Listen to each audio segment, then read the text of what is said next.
다 같이 사도신경으로 주님께 우리의 신앙을 고백하시겠습니다.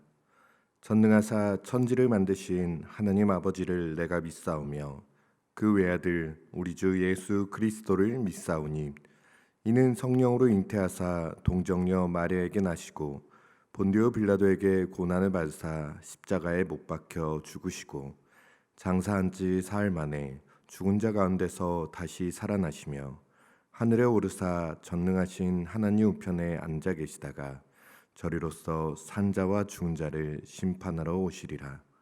성령을 믿사오며 거룩한 공예와 성도가 서로 교통하는 것과 죄를 사하여 주시는 것과 몸이 다히 사는 것과 영원히 사는 것을 믿사옵나이다.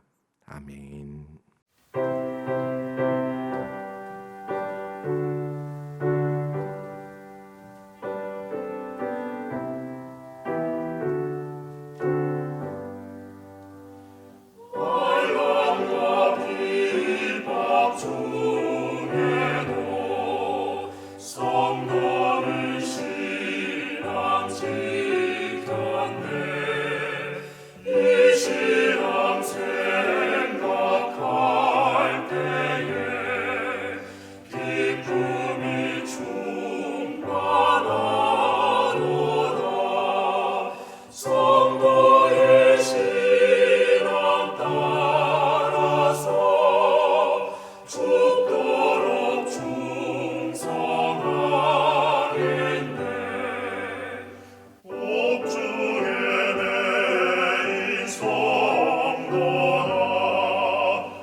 오늘 함께 읽으실 성경 말씀은 이사야 30장 18절에서 33절까지 말씀입니다. 그러나 여호와께서 기다리시나니 이는 너희에게 은혜를 베풀려 하심이요 일어나시리니 이는 너희를 긍휼히 여기려 하심이라. 대저 여호와는 정의의 하나님이시라. 그를 기다리는 자마다 복이 있도다. 시온에 거주하며 예루살렘에 거주하는 백성아, 너는 다시 통곡하지 아니할 것이라. 그간의 부르짖는 소리로 말미암아 내게 은혜를 베푸시되 그가 들으실 때에 내게 응답하시리라. 주께서 너희에게 환난의 떡과 고생의 물을 주시나 내 스승은 다시 숨기지 아니하시리니 내 눈이 내 스승을 볼 것이며 너희가 오른쪽으로 치우치든지 왼쪽으로 치우치든지 내 뒤에서 말소리가 내 귀에 들려 이르기를 이것이 바른 길이니 너희는 이리로 가라 할 것이며 또 너희가 너희 조각한 우상에 입힌 은과 부어 만든 우상에 올린 금을 더럽게 하여 불결한 물건을 던짐같이 던지며 이르기를 나가라 하리라. 내가 땅에 뿌린 종자에 주께서 비를 주사 땅이 먹을 것을 내며 곡식이 풍성하고 기름지게 하실 것이며 그날에 내 가축이 광활한 목장에서 먹을 것이요 밭 가는 소와 어린 나귀도 키와 새스랑으로 까부르고 맛있게 한 먹이를 먹을 것이며 크게 사륙하는 날 망대가 무너질 때에 고산마다 준령마다 그 위에 개울과 시냇물이 흐를 것이며 여호와께서 자기 백성의 상처를 싸매심에 그들의 맞은 자리를 고치시는 날에는 달빛은 햇빛 같겠고 햇빛은 7배가 되어 7날의 빛과 같으리라. 보라, 여호와의 이름이 원방에서부터 오되 그의 진노가 불붙듯하며 빽빽한 연기가 일어나듯 하며 그의 입술에는 분노가 찼으며 그의 혀는 맹렬한 불 같으며 그의 호흡은 마치 창이라여 목에까지 미치는 하수 같은즉 그가 멸하는 키로 열방을 까부르며 여러 민족의 입에 미혹하는 재갈을 물리시리니 너희가 거룩한 절기를 지키는 밤에 하듯이 노래할 것이며 피리를 불며 여호와의 산으로 가서 이스라엘의 반석에게로 나아가는 자같이 마음에 즐거워할 것이라. 여호와께서 그의 장엄한 목소리를 듣게 하시며 혁혁한 진노로 그의 팔에 치심을 보이시되 맹렬한 화염과 폭풍과 폭우와 우박으로 하시리니 여호와의 목소리에 아수르가 낙담할 것이며 주께서는 막대기로 치실 것이라. 여호와께서 애정하신 몽둥이를 아수르 위에 더하실 때마다 소고를 치며 수금을 탈 것이며 그는 전쟁 때에 팔을 들어 그들을 치시리라. 대저 도벳은 이미 세워졌고 또 왕을 위하여 예비된 것이라 깊고 넓게 하였고 거기에 불과 많은 나무가 있은즉 여호와의 호흡이 유황 개천 같아서 이를 사르시리라. 아멘. 이 시간 예배를 위해 함께 기도하시겠습니다. 고맙고 감사하신 하나님 아버지, 이 새벽 저희를 깨워주시고 불러주셔서 하나님의 말씀 앞에 나아갈 수 있도록 인도하여 주심에 감사드립니다. 하나님, 이 시간 더 겸손히 주님의 말씀을 구하며 그 마음을 구하는 우리 모두가 되게 하여 주시옵소서. 주께서 말씀하시는 것들에 믿음으로 순종하며 주님의 마음에 더욱더 닮아가는, 그래서 성령의 인도하심 가운데 나아가는 오늘 하루 될 수 있도록 우리를 인도하여 주시옵소서. 날마다 함께 하시는 주님의 이름만을 높이며 이 시간 살아계신 예수 그리스도의 이름으로 기도드립니다. 아멘. 주님께서 허락하신 귀하고 복된 금요일 새벽 하나님 앞에 나와 예배드리시는 모든 성도님들을 주님의 이름으로 축복합니다. 이 새벽 하나님 아버지와 우리 주 예수 그리스도를 더 깊이 알아감으로 은혜와 평강이 우리 모두의 삶 가운데 더욱더 풍성히 누려지기를 한 번 더 주님의 이름으로 축복합니다. 오늘 말씀에서 이사야는 아수르의 파멸과 유다의 회복을 선언합니다. 잘 아시다시피 주전 701년 사네립의 침략은 무의로 끝이 나게 됩니다. 사네립은 랍사게를 보내 예루살렘을 포위하며 또 히브리 말로 위협하였지만 끝내 성공하지 못하고 처참한 패배와 죽음을 맞이하게 되죠. 함께 오늘 본문 18절과 19절 말씀 다시 살펴보겠습니다. 그러나 여호와께서 기다리시나니 이는 너희에게 은혜를 베풀려 하심이요 일어나시리니 이는 너희를 긍휼히 여기려 하심이라. 대저 여호와는 정의의 하나님이심이라. 그를 기다리는 자마다 복이 있도다. 시온에 거주하며 예루살렘에 거주하는 백성아, 너는 다시 통곡하지 아니할 것이라. 그가 내 부르짖는 소리로 말미암아 내게 은혜를 베푸시되 그가 들으실 때에 내게 응답하시리라. 유다의 반역에도 하나님은 여전히 구원을 보장하십니다. 하나님의 구원은 언제나 동일합니다. 아무런 자격이 없는 그때에 홀로 그 죄의 길에서 나오지 못하며 허우적거리는 그때에 전적인 하나님의 은혜로 말미암아 구원이 선포됩니다. 사람이 신실하지 못함은 심판을 부르지만 하나님의 신실하심은 회복을 가져옵니다. 유다는 자신들의 죄로 말미암아 잠시 하나님의 심판 가운데 거하지만 이후 원수는 멸망하고 다시 그들은 구원을 받게 됩니다. 그러나 이 약속은 즉시 실현되지는 않습니다. 하나님의 은혜는 하나님의 신실함으로 말미암아 주어지지만 그것을 누리기 위해서는 온전한 회개와 돌이킴이 필요하였습니다. 그것이 없이는 하나님의 은혜를 은혜대로 누리지 못하며 그 구원을 온전히 누리지도 깨닫지도 못하기 때문입니다. 그러므로 하나님은 은혜를 베풀기 위해 기다리시며 그러므로 하나님은 자비를 베풀기 위해 일어나시는 분이심을 18절에서 고백하고 있는 것이죠. 결국 백성의 잘못된 선택이 구원의 때를 지연시키고 있는 것입니다. 그러나 때가 되면 하나님은 자비를 베푸시기 위해 일어나셔서 구원하십니다. 그러므로 소망이 보이지 않는 순간에도 하나님의 정의가 시행되기를 기다리는 모든 사람들에게는 복이 있다 하는 것이죠. 19절을 보시면 마침내 때가 되어 시온에 거하며 예루살렘에 사는 백성에게 기쁨의 소식이 들려지게 됩니다. 다시는 예루살렘에 통곡 소리가 들리지 않을 것이라 이야기합니다. 백성의 기도를 들으시는 순간 하나님이 응답하셨기 때문이죠.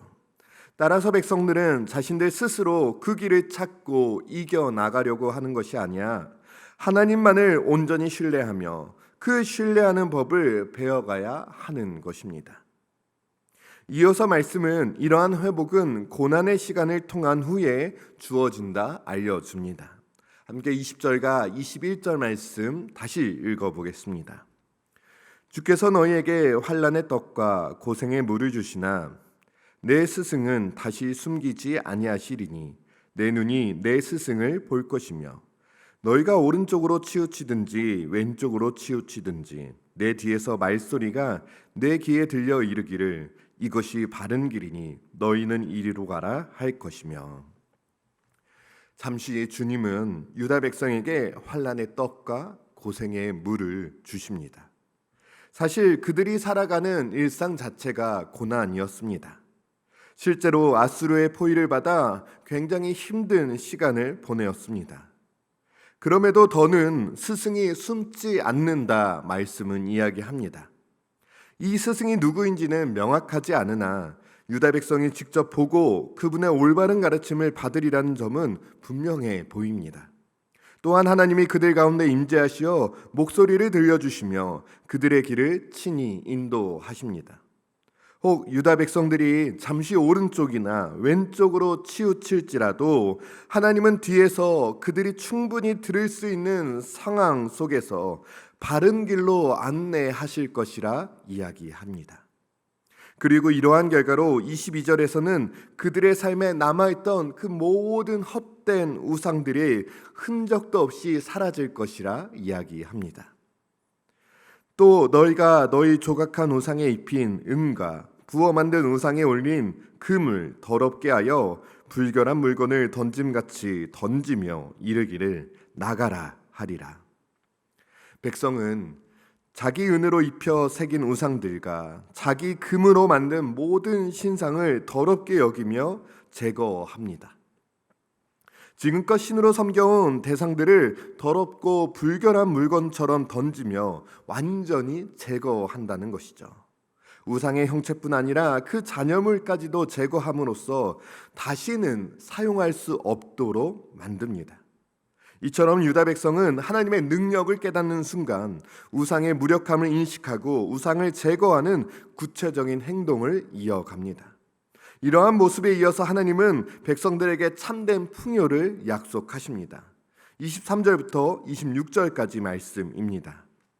내가 땅에 뿌린 종자에 주께서 비를 주사 땅이 먹을 것을 내며 곡식이 풍성하고 기름지게 하실 것이며 그날에 내 가축이 광활한 목장에서 먹을 것이요 밭 가는 소와 어린 나귀도 키와 새스랑으로 까부르고 맛있게 한 먹이를 먹을 것이며 크게 사륙하는 날 망대가 무너질 때에 고산마다 준령마다 그 위에 개울과 시냇물이 흐를 것이며 여호와께서 자기 백성의 상처를 싸매심에 그들의 맞은 자리를 고치시는 날에는 달빛은 햇빛 같겠고 햇빛은 7배가 되어 7날의 빛과 같으리라.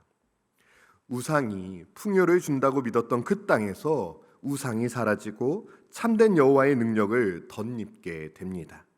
하나님으로부터 진정한 평화와 안정 그리고 풍요를 보장받게 됩니다. 그날에는 넓은 풀밭에서 소떼를 먹을 것이며 밭을 가는 소와 짐을 나르는 나귀까지 그 풍요를 맛볼 것이며 유다 백성은 다시 쟁기질하고 곡식을 나르면서 키와 새스랑으로 까부른 맛있는 먹이로 동물들을 먹일 것이라 이야기합니다. 이것은 유다의 임한 회복이 얼마나 풍요로운지를 생생하게 보여주는 것이죠. 동물까지 돌볼 수 있는 여유와 너그러움까지 드러냅니다. 전쟁으로 두려워 떨던 백성들이 평화를 누리는 것이죠. 하나님이 적을 사륙하시고 적의 망대를 무너뜨리시며 반대로 자기 백성은 싸매시고 치료하심으로 온전한 평화가 임하게 됩니다. 대적이 사륙당하고 망대가 무너지는 날 하나님의 백성은 치료받게 됩니다. 여호와께서 백성의 상체를 싸매시며 얻어맞은 자리를 고쳐 주십니다. 인간의 이성을 뛰어넘는 이 놀라운 변화가 하나님의 능력으로는 충분히 가능함을 보여줍니다. 그리고 이제 더 직접적인 그 아스루를 향한 하나님의 심판의 메시지가 선포되는 것이죠. 함께 30절부터 33절 말씀 같이 살펴보겠습니다. 여호와께서 그의 장엄한 목소리를 듣게 하시며 혁혁한 진노로 그의 팔에 치심을 보이시되 맹렬한 화염과 폭풍과 폭우와 우박으로 하시리니 여호와의 목소리에 아수르가 낙담할 것이며 주께서는 막대기로 치실 것이라. 여호와께서 예정하신 몽둥이를 아수르 위에 더하실 때마다 소고를 치며 수금을 탈 것이며 그는 전쟁 때에 팔을 들어 그들을 치시리라. 대저 도벳은 이미 세워졌고 또 왕을 위하여 예비된 것이라.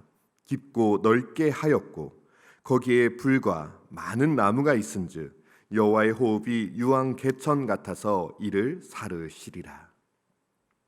여호와의 백성들이 피리를 불며 여호와의 산으로 올라가며 즐거움의 노래를 부르는 그때 여호와께서 자신의 장엄한 목소리를 원수들에게 들려주십니다.